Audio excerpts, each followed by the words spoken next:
Hello and welcome. Coming up tonight, why is Trump abandoning Ukraine and Europe? I'll ask his ex-press secretary, Sean Spicer. Is Starmer being a statesman or Trump's poodle? Former National Security Advisor Peter Ricketts has a view.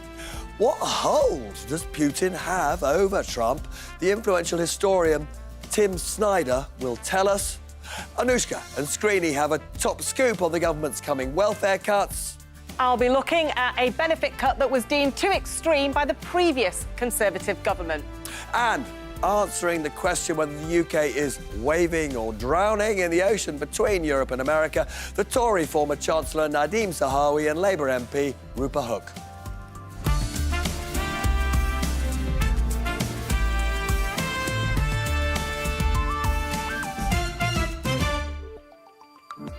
Watcher, and forgive my cold. The post-Second World War settlement, its laws and institutions that constrain rogue states and remove barriers to trade, has disproportionately benefited the rich countries of the West, Japan and China, but it has delivered the most sustained period of peace and rising prosperity in recorded history. So it is both shocking and extraordinary that in just the past few days, the president of the country that has benefited most, the US, has shredded that settlement. Trump's assault on free trade with his tariffs is already squeezing living standards and slowing growth in his own country. The whole world will also be poorer. However, it is his decision to suspend military aid to the democracy of Ukraine while praising the autocracy of Putin's Russia that is the most alarming. It's the end of an alliance between Europe and America that has defended our freedoms and our way of life since most of us were born. Why would Donald Trump do this? The only explanation, it seems to me, is that he sees himself as the modern global equivalent of a feudal lord, even perhaps a character in some real-life Game of Thrones. He's carving up the world and its spoils with China's Xi and Russia's dictator Putin.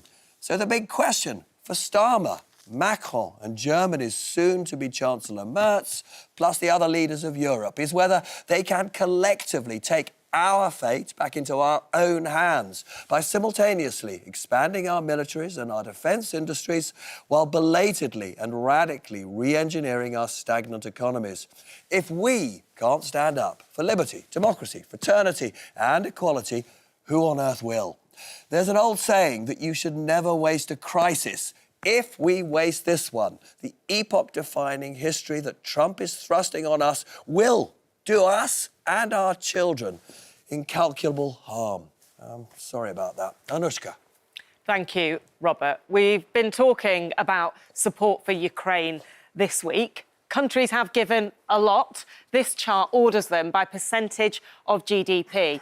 You can see Baltic states like Estonia, Lithuania, Latvia near the top. No wonder they are right there, as is Finland, which you can see is also quite high up. We are over here, only just below the US. So that is share of GDP. But if we look at how much actual cash that translates to, the US flies up to the top of the chart. Now, actually, adding Europe totals together, it is slightly more overall. But even so, you can see why losing US support is so bad for Ukraine.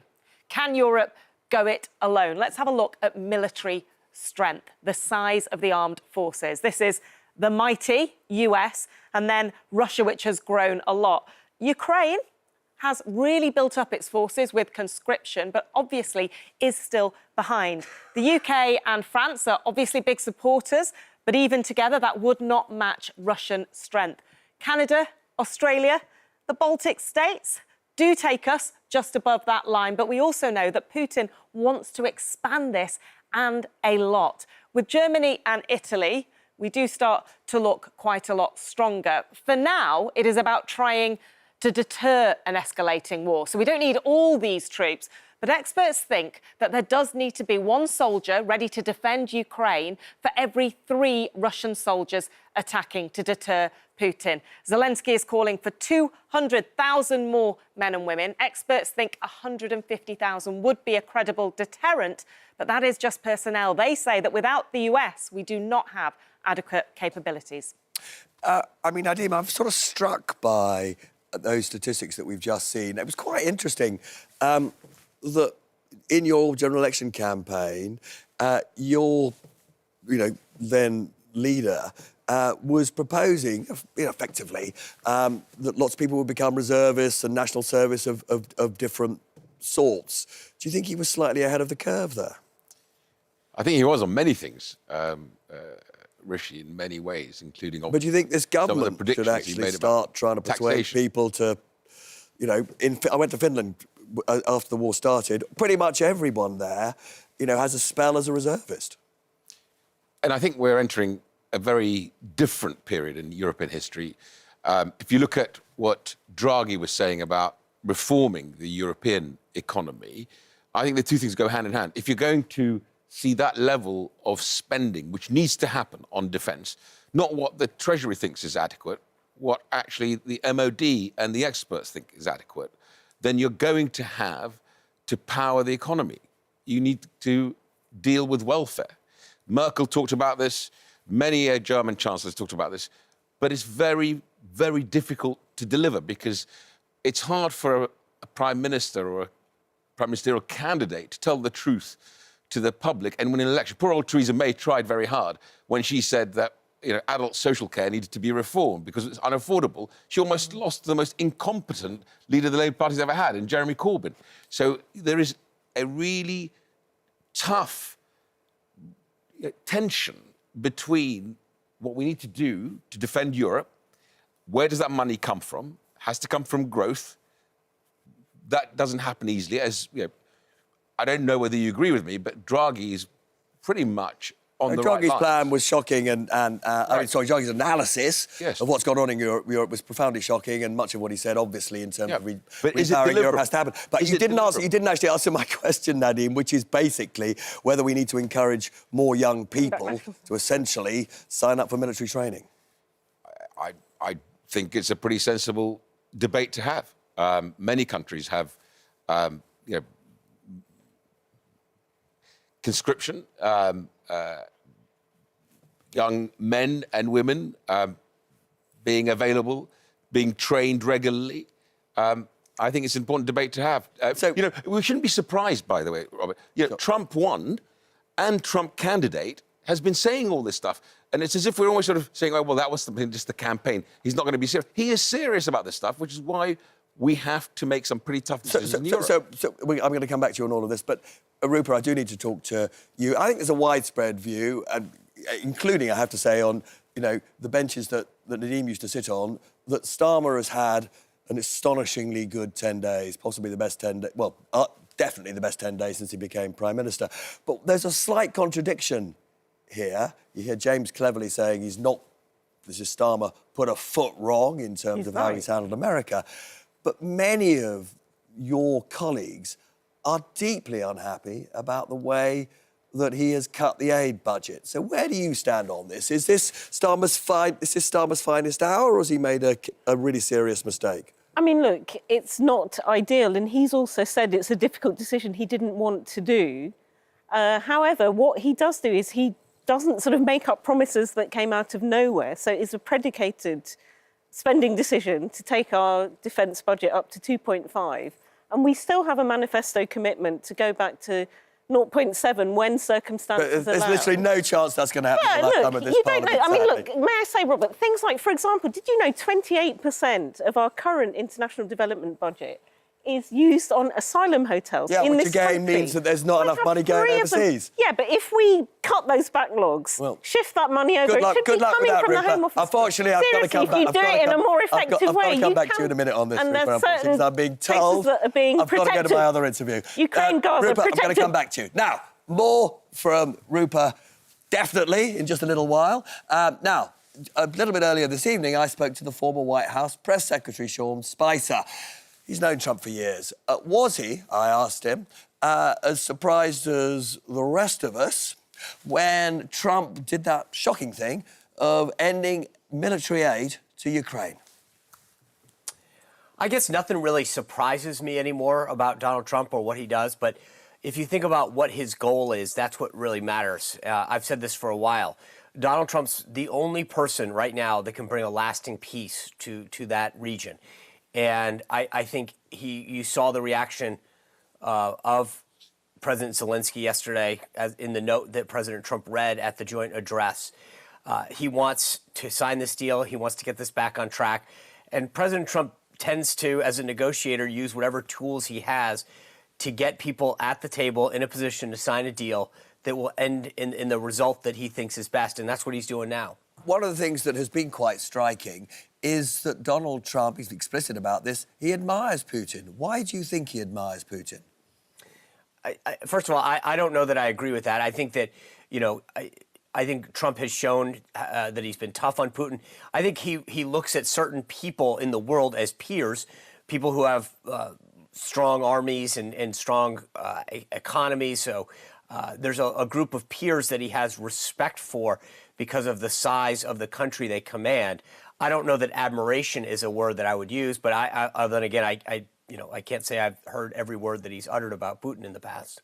Now, as you say, Zelensky has said he now wants to sign the minerals deal, the deal that will transfer very valuable property rights over rare earths, other minerals, energy to the United States. Do you think that is enough to get essentially the ban on transfers of military aid to Ukraine reversed? Probably. I mean, the bottom line is that when Ukraine and the U.S. link our commercial interests so that U.S. companies, U.S. executives, U.S. workers go into the region, that's probably a better security deal than if we had military boots on the ground. Suddenly, they care a lot more. Hurting a civilian, going after a U.S. company or interest would almost require the U.S. president to take action. And what people are missing here is that when those commercial interests are linked, that is the greatest deterrent to Putin further acting. Do you not understand why President Zelensky would like a formal commitment to a security guarantee from America? I mean, we were all a bit shocked when simply asking for that made the president fantastically angry. The president, I think, is unbelievably frustrated in the fact that, once again, the U.S. is carrying the load of something that's in Europe's backyard to a host country that's not doing what it needs to in terms of transparency and accountability with the aid that the U.S. is sending. The president has also talked very openly about wanting to do commercial deals with Russia. Shouldn't we be anxious about Russia getting back on its feet economically? Because doesn't all history show that when Putin feels economically strong, he invades somewhere else? Yeah, it's funny to get lectured, not by you, I'm just trying to be disrespectful to you, but I'm saying for Europeans, President Trump 8 years ago warned how the Europeans' addiction to Russia's, oil and gas was a problem. And they laughed at the time. And now you talk about the U.S. commercial interests over there. Europe's right in the backyard and has been doing everything it can to make sure and maintain, Russian prowess in the area economically. If the Europeans really care about this, then why have they sat idly by and allowed, they can easily help deprive Europe of the economic gains it can make in the energy sector.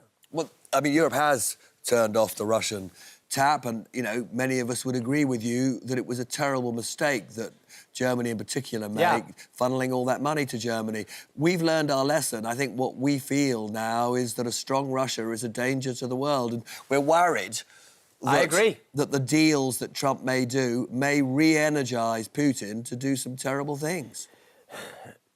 Yeah, see, this is interesting. I think we agree on the threat that Russia poses, and Putin in particular. But I think the president looks at this as the more that we're intertwined. Putin fears Trump. There's no question about it. And I think Trump recognizes that that if we can actually do something commercially that puts Putin at danger of, going too far, he recognizes that would be a bridge too far. Meaning that if Putin were to start to do business and then do something bad and be cut off or recognize that there are repercussions to that keeps him in check. And that's the whole goal. See, the problem is we keep doing things the same way that a bunch of diplomats think that we need to, and we get no results. Maybe it's time we go back and look at what Trump did during the first 4 years, where Putin was contained. He didn't annex another piece of land for 4 years, which he hadn't done in any administration, the preceding, 4 or 5. administrations where he didn't go to war with anyone. So the funny thing is, if you actually look at a template for peace and for stability, it's the first 4 years of Donald Trump, and yet everybody wants to question him. Donald Trump left office, and what was the first thing that Putin did was annex parts of Ukraine. So for all of the good lovey-dovey, pity, hand-wringing talk that comes from a lot of these so-called diplomats, the only time that it was stable and we were more secure is when Donald Trump was in office for 4 years. So maybe we actually want to look at that as the model. We're almost out of time. Could I just ask you a very quick question, because this is something that massively puzzles me. Trump has introduced tariffs that are pushing up the cost of living for Americans. He campaigned on a programme of cutting that's not true. the cost First of all, living. hold on, time out. By definition, they will, Sean. They will. No, okay. So, but you lied. You said that they did. There hasn't been a single tariff that was instituted that did that yet. So that's a false statement. I said you are. are creating a sense I said are. of. No, okay, go ahead. But they are increasing the cost. You can't introduce tariffs without putting up the cost of living for your people. It's impossible. Yeah, no, it's not actually. The supplier can actually absorb the cost depending on their profit. It instills a sense of competition. My point is, maybe it will, maybe it won't. But for you to make that assumption is just false. That's not true yet. Maybe it will happen, and maybe we can discuss it. But for you to presume something's going to happen before it happens is exactly the reason that the trust in the media worldwide continues to plummet. Listen, great to talk to you, Sean. Always great to have you on the show. You bet. Well, I mean, that's sort of jaw-dropping, the denial of economic reality. I mean, Rupa, the Atlanta Fed has just said that the economy of America is tipping into recession.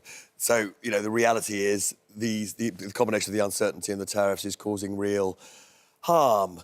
This is what on he that was elected basis, on. do you think our Prime Minister should be putting direct pressure on Trump to reverse course, not just on military aid to Ukraine, but the whole tariffs fiasco?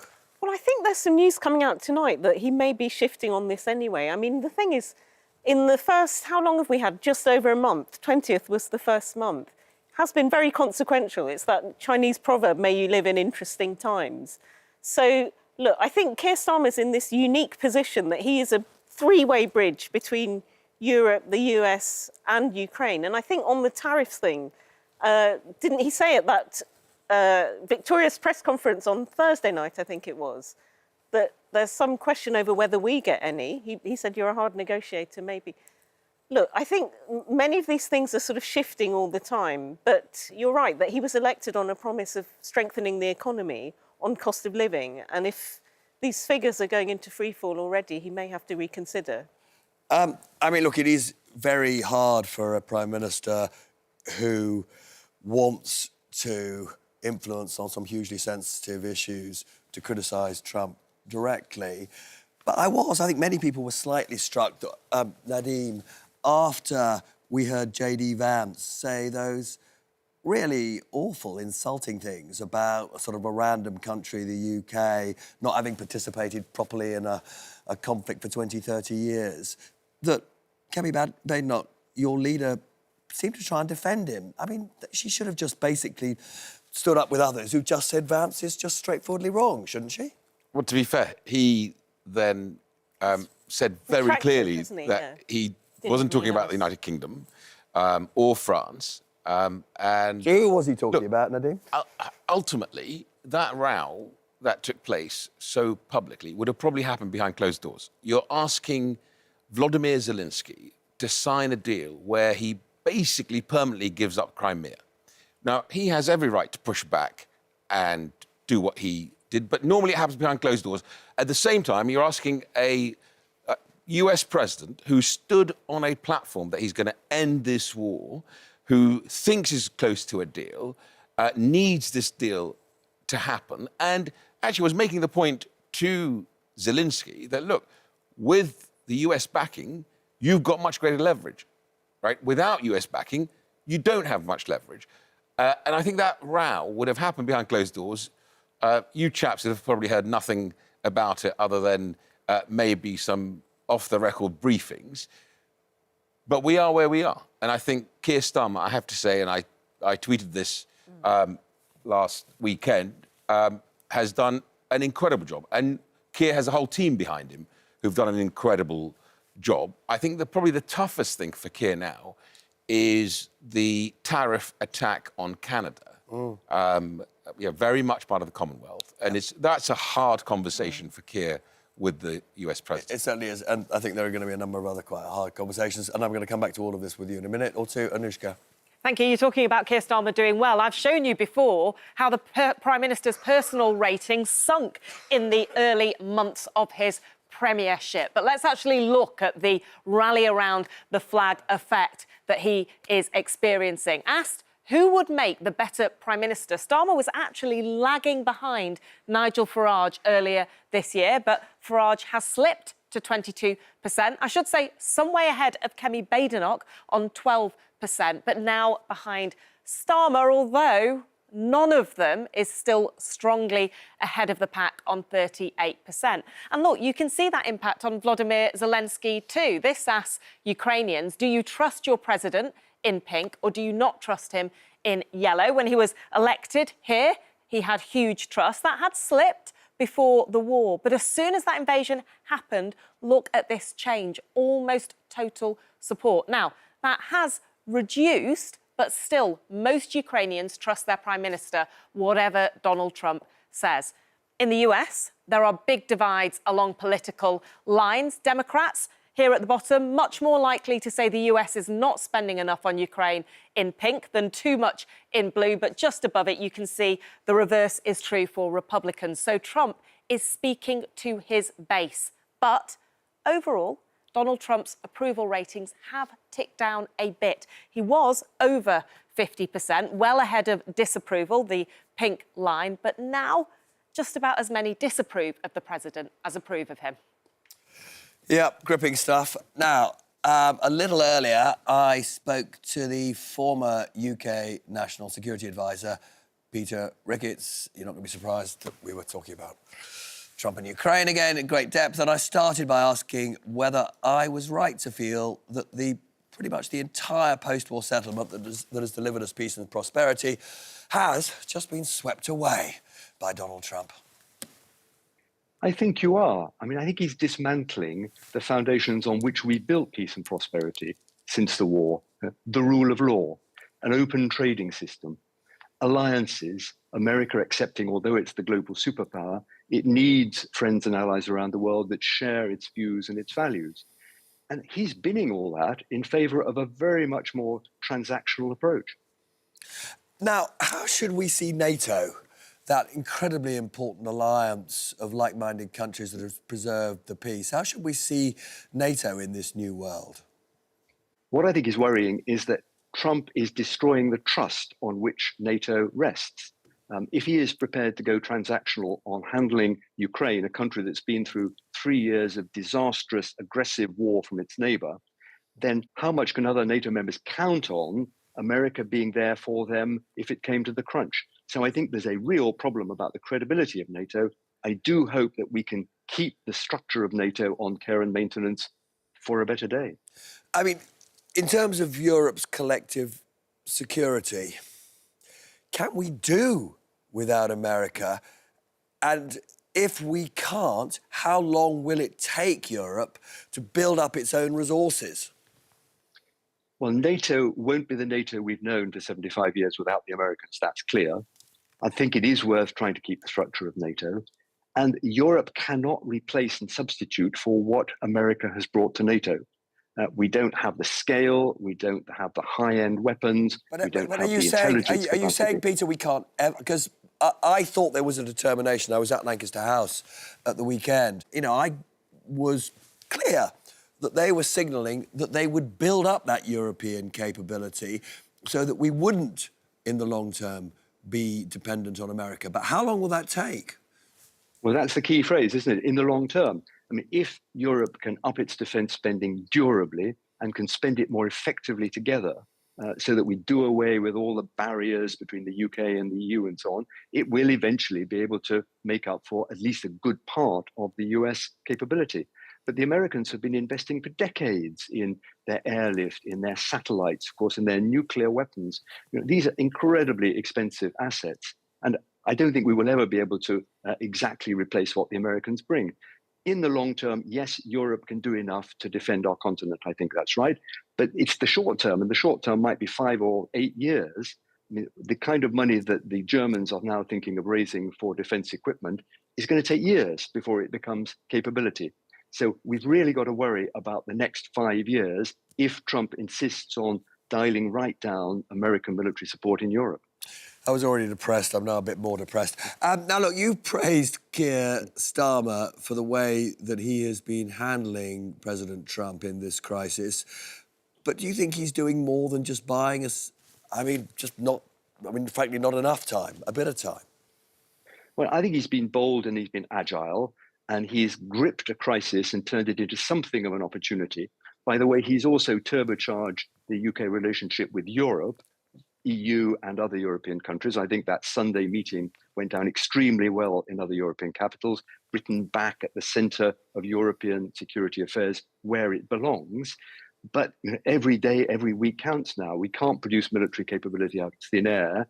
And the politics and the foreign policy of it demand both that we work closely with Ukraine, but we also try and get things back on track with the Americans. Because at the end of the day, we are talking to ourselves about what a ceasefire deal might be.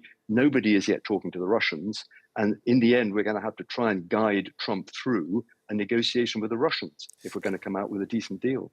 But, sorry, do you actually believe that we can guide Trump through a negotiation with Putin? I mean, it's very, very clear that Trump wants to be Putin's buddy. So, I mean, there is no world in which that suits us.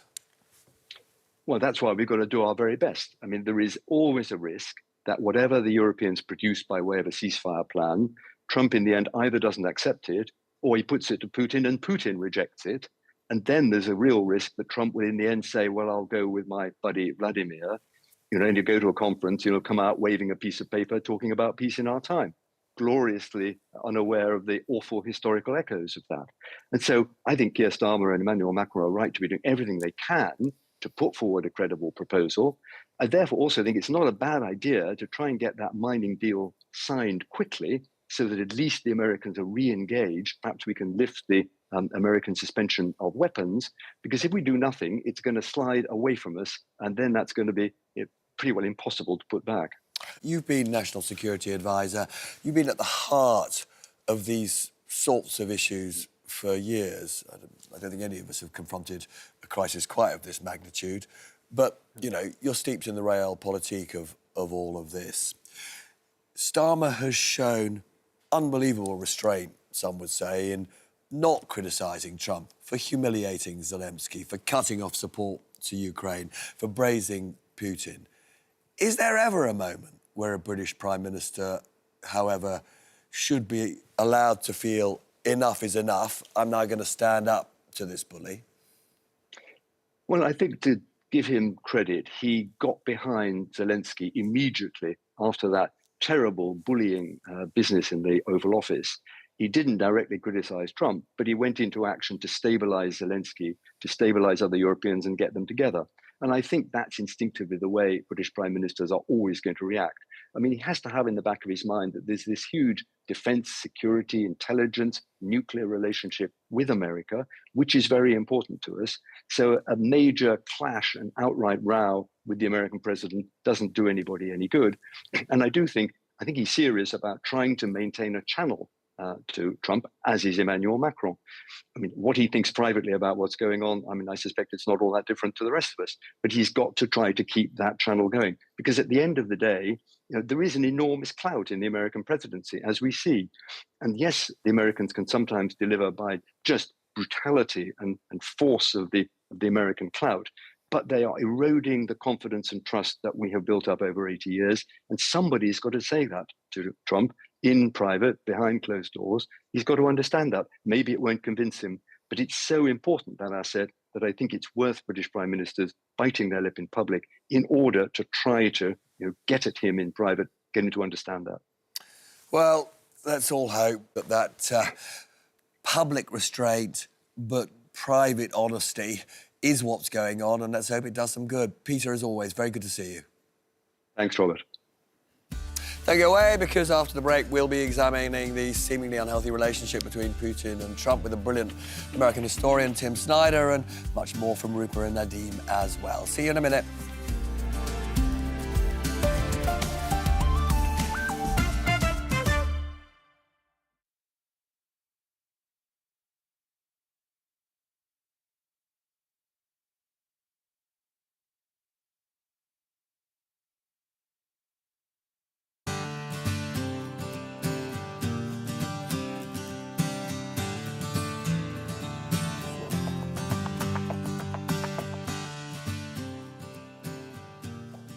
Hello, welcome to the break, hashtag Peston. We're talking about the Pestons in recognition of the Oscars this week. We're going to talk about a few prizes in politics, but first, were you overlooked, Nadhim, for an acting prize after your amazing role in Mr. Bates versus the Post Office? It was so tough. Actors are exceptional human beings. They're able to literally pick up a script, read it, put it down, open their eyes, and deliver it. How did you word for word? How did you land the role? As if you know, every emotion is there. I was just trying to deliver the words I had uttered 10 years ago, and I kept getting it wrong. We had to keep doing another take, but it was well worth doing, actually. If you think Get an invite to the Oscars? No, I didn't, I'm afraid. But if you think of what actually Mr. Bates versus the Post Office did, in terms of changing government policy, shifting incredible. things so Face-to-face. rapidly. Very, it's an extraordinary drama. well, Well done, ITV, for well done, backing such a ITV. difficult... 100%. Long live original drama. Quite Long right. live Keep it there. ITV. Oh, I shouldn't say that. Right, tell me, people got some awards in politics. Who is the biggest villain? In politics, Yeah. Putin. Is that too easy? Who's the biggest villain in this country? I tell you, the education unions, they are ruining our schools. Rupa? They're ruining everything we've done in England villain. on schools. I think J.D. Vance and Musk and all that lot. You're all going abroad. Yeah, Musk. He's not even elected. Who was the Sad to See Them Go award? Oh, Nadhim! He was You're such so a brilliant vaccinations minister. Every Friday he did a Zoom. It was Nadhim? the Who place to else? be. Who are you sad Yeah, not we to be miss working you. with, Nadhim? My goodness. Probably my team that did the vaccine programme. Yeah. Emily Lawson, they know who they are. What about Sounds like an politicians? Oscar speech. You Who'd you miss? Give it an Oscar. It does, doesn't You it? know who you are. Do you miss Boris Johnson, Michael Gove, Boris is amazing. To be Liz honest, Truss? when he gave me the job of vaccine minister, I said, look, I'll only do the job if I can speak with your authority. He said, what does that mean, Nadhim? Typical Boris. I said, it means I've got to access you in minutes, maximum an hour. I can't wait weeks to get to you. And he said, you've got it. And he delivered on that every single day when we vaccinated the nation. You've got a quick text to Boris. Rising star Rupa among your new colleagues? Yeah, there's some really good ministers. Miata Fambula I was talking to today. Torsten Bell is good. But I Torsten think Bell? also Terry Jeremy, who beat Liz Truss. think we're running out of time. Hamish is good. He is. The We've Foreign got to go, Office. but Hamish if you is very can good. say it in a second, who's the best performer in the Commons? Sir Keir Starmer, clearly. Oh, I He's think, had a I just triumph think, in no, I'm going to say Washington. something controversial. Quick. Rupert Lowe has taken to the Commons Rupert better Lowe. than What? He's any another former other MP. newbie There you have MP. it. Rupert Lowe. Incredible. Really? Yes.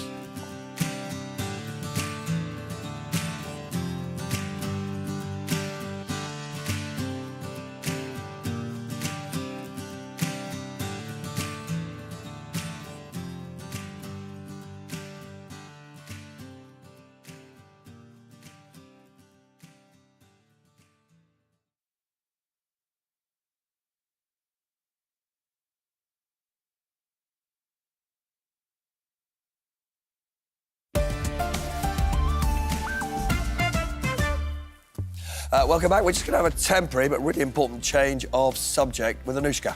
Thank you. It is yet another big month for the Chancellor, Rachel Reeves. The countdown is on to the spring statement here and then a spending review. It will be messy. I can reveal that the Treasury has asked government departments to identify the 20% lowest priority spending. They say it won't all be cut, but it is really worrying cabinet ministers. We know that hardest hit is going to be welfare. Billions is coming out of this bill. It could be quite uncomfortable for Labour. The reforms will hit the disabled. And this chart is a sneak preview from a Resolution Foundation report which shows who will be at most risk. So this is working-age households from the lowest income here up to the richest over here. And the bars show the proportion of families with at least one disabled person. The bright pink bars are 2012, the darker ones are now. So you can see there has been a rise across the board for a variety of reasons, including COVID, people working longer and so on. But look where it is highest. For the poorest and for the low to middle income, some groups have 40% of households with a disabled person among them, as well as changes to fit for work tests. We're expecting the government to target personal independence payments, which help with the costs of a disability. And Rishi Sunak actually considered means testing this very same benefit, PIP, when he was Prime Minister. But I found out that his aides told him to step back from the brink because of the terrible optics. It would mean taking wheelchairs and other aids from 1 million disabled people, they said. And if I just come over and talk to you about this, I mean, Nadhim, Labour are now considering welfare changes that were unpalatable for your party. Look, it's going to be tough. You know that in a budget of about 1.1 trillion, a quarter of a trillion is welfare, right? And you've got to go for the big budgets if you're going to try and cut the size of government. I also think she needs to begin... Easy. Can I just say, easy to talk in big figures. We're talking about 1 million disabled people. And we're talking about people. And that's hard. It's really, really hard. And isn't this really uncomfortable for your party? Look, Rupert? I would say it's more about reform, because since COVID alone, that budget has ballooned by 20 billion. So you don't want a big benefits bill, because that means, you know, you want a happy, healthy society. And I think it goes in tandem with... So just to be clear, you're quite relaxed about the fact that they'll be taking benefits off I think the system needs reform. people. I don't think you should think of it as taking money away, because I do an what it advice is. surgery every Friday. There's overpayments. There's a lot of inefficiency in that system. And ideally, don't we want people, young people, the COVID generation... What the OBR showed is that Conservative plans would take money off 400,000 plus and get 3,000 back into work. We want people, ideally, to work. And it's linked to things like the NHS budget. Look at that. Look, the You also need 2 million extra right? appointments has come early. Yeah, but you also she needs to focus on growth. Look at what Meloni's done in Italy, right? You can now live in Milan. You pay 200,000. It started at 100,000 euros per adult. She raised it 200,000 because of the success. Okay. Trump is doing the gold card. You know, a great bit of branding. She needs to think about an enterprise residency. Okay. Right?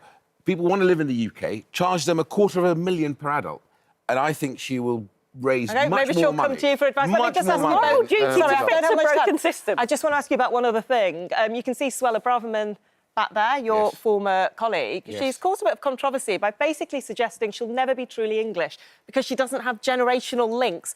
Rishi Sunak disagrees. I mean, I think we all have something in common here. Do you agree with Suella Braverman on this? So I was born in Baghdad, and I Do you feel very you're much English? feel I'm British. I'm a mad football fan, and I follow England everywhere. I was in Germany, I was in Qatar, I was in Japan. But do you feel English? I know, I feel British. But you do feel British? But I suspect because I was born in Baghdad, and that's why it's disagree much with harder. I do, in the sense that I think I agree with Rishi, that if he's born here and he feels English, it doesn't matter what colour your skin is. It's possible to have hyphenated identities nowadays. Surely we're all multiple things. I'm a mum, I'm a woman, I'm English, I'm Bengali, I'm this, it shouldn't matter what I think colour she's your skin headline is. chasing. I think she's It's a slightly odd thing to say. I always remember, though, there is this like weird thing when someone asks you, where are you from? I never know quite what to answer. I remember once my mum and I were asked the same question, where are you from? And I said India, and she went Staley Bridge, which is near Manchester. It's true. What do you say when you're asked that question? Do you feel fully English, or do you think How many we're treated generations as do you want? You a could second say. generation? Yeah. It's funny, when I was born in young, Hammersmith, yeah. I'd say South London, right? Yeah. And that was the thing that, Look, that I kids think said. this is a bit of a Londoner first, no? Exactly. discussion. And Yeah, we're but all if many you ask me, things. you know, Hybrid. Well, for what it's worth, identities. I've had friends get in touch with me who are deeply upset about those comments. Because what is English? Is it a Because language? they feel Is it a- that she's saying to them, you're not English. Yeah, I think she's just. I mean, I think these attention-seeking. things have got to be intensely personal, don't you? Totally. I mean, I think people Totally should be right. allowed to define Subjective. themselves in pretty much whatever way they feel comfortable with. Now, are we going to move on, and I'm afraid back, as it were, to the horror of how our rules are being ripped up, the ones that have kept us safe and prosperous by Trump. My next guest, Tim Snyder, is a very distinguished Yale historian who, for decades, has immersed himself in the fraught relationship between Russia and Ukraine. I asked him whether he believed there was any possibility of Vladimir Putin agreeing a sustainable, enforceable peace deal with Ukraine. It's not impossible, but we'd have to arrange the conditions and the structures around him in such a way that he believes that the future is going to be worse than the present. The trouble with the current situation is this. Russia was doing worse and worse, having a harder and harder time gaining territory, losing more and more troops, up until the moment that Trump changed the game. What Trump has now done by cutting off military aid to Ukraine, limiting intelligence cooperation, conceding to Russia on a number of points, is make the future of warfighting for Russia look better than the present. One would have to make a very serious effort to do the opposite, to raise the costs for Russia if one wanted to have any hope that Russia would agree to a meaningful peace. I mean, at the moment, given the chaos that Trump has caused, there's no reason for Putin to agree to anything, is there? There's so far the record, and this is in a way where one has to start, the Russia's record with all agreements is 100% negative. They violated all their treaties with Ukraine. They violated all of their ceasefires with Ukraine. They violated every single little thing. And what Trump essentially is doing, unless he changes courses quite radically, is giving Russia a chance to sign another piece of paper, distract the Americans, distract the Europeans, get the Ukrainians to demobilize, and then attack again, or then keep attacking. So why do you think Donald Trump has more faith in the dictator Putin than in the democratically elected Zelensky? Well, that's a deep and interesting puzzle, isn't it? Because it goes much deeper than that. We, the Americans, are essentially trading 80 years of alliances with rich and reliable partners for a new alliance with a country with a tiny economy, which is totally unreliable, namely Russia. So I don't think you can really understand this in terms of any conventional account of American national interests, and it's probably not worth trying. I think Trump feels personally close to Putin, and that's one of the things that was confirmed in that horrible confrontation in the Oval Office on Friday. Trump made it clear that the real suffering that was going on in this war was the suffering that he and Putin were undergoing because people thought that they had some kind of a relationship. That's bizarre on a number of levels, but I think it's quite revealing. I think Trump feels most comfortable in a world where there aren't rules, and I think that's a world that he thinks he can get to along with Vladimir Putin. Now, after the break, Tim Snyder will explain why he thinks Vladimir Putin has such influence over Donald Trump. Unmissable. See you in a minute.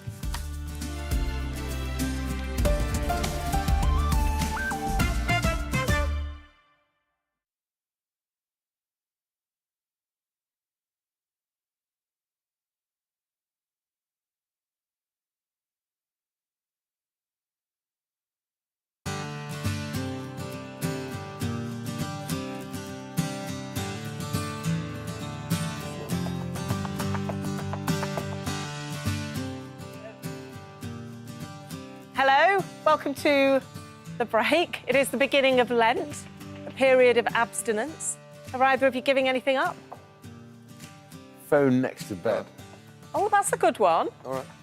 Generally, phone is a good one. It's just a real terrible thing for Does good night's anyone sleep. need to call you in the middle of the night? Maybe It's just less now? what happens is, as most of my friends do, as I do, is I start scrolling. And you stay up that. I delete all the apps. I delete you the start- newspaper apps, I exactly. delete the Twitter app, all that. Yeah. And then I just go online and still find them. What about you, Rupa? Are you giving anything Oh up? gosh, hang on, it's a whole month, isn't it? It's 40 days. What can you do without for a whole month? I don't have any vices. I genuinely, as Adamant would say, don't drink, don't smoke. What do you do? I don't know. What should we say? Podcasts. I fall asleep to them, and then they turn up in my dream. Oh, I couldn't live without. What do you think politicians should give up? Oh, I think Trump social media. I thought it was weird how after the, I think Keir Starmer made the right call after the disastrous Zelensky meeting when everyone was saying, why isn't he tweeting about it? I think less tweeting, more doing, and he had that meeting on the Sunday. I mean, he did put out, I mean, they discussed it furiously and he put out a statement in about an hour. Yeah, but do you know what I mean? Like, live tweeting, I think it's yeah. just made everything horrible, social media in general. Greg, How give about up, give press up. conferences? Less press conferences? Less televised live, more I actually between wanted those the sort of- opposite. I said to Boris that we should have every Secretary of State do a proper presentation Like the COVID with one. slides like you do. How often? Next with, slide, with please. evidence With data. as to what they're going to deliver, with data. Should I come and do it for them? Open data. Make sure that, That's not giving something up, that's adding something. True. What should they give up? Give up, I've only got give up 10 seconds. panicking Give about up storms in panicking. teacups. Give up Yeah, panicking I about think stuff. that's But social do media worry that makes it. about world wars, Yes. maybe. Yeah, get it in Yes. perspective.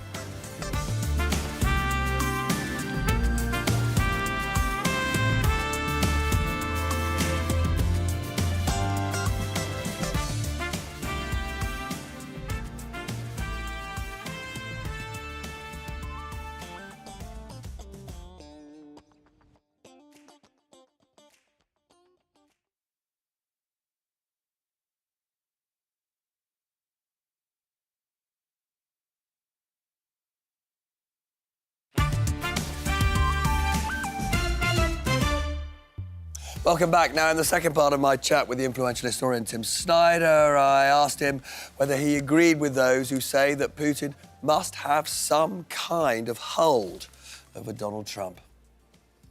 Well, I mean, one way to look at it is this. If the President of the United States were an agent of Russia, it's unlikely he would be acting in such an obvious way to serve Russian interests, right? It's basically a Hollywood portrayal of how a Russian agent would behave. Not being able to say that Russia invaded Ukraine, not being able to say that Ukraine should get its territories back, conceding on the issue of Ukraine, ending intelligence cooperation, ending weapons. All of this stuff is in a way, it's Hollywood. It's bizarre. Like if he were an agent, he wouldn't be able to act so directly almost.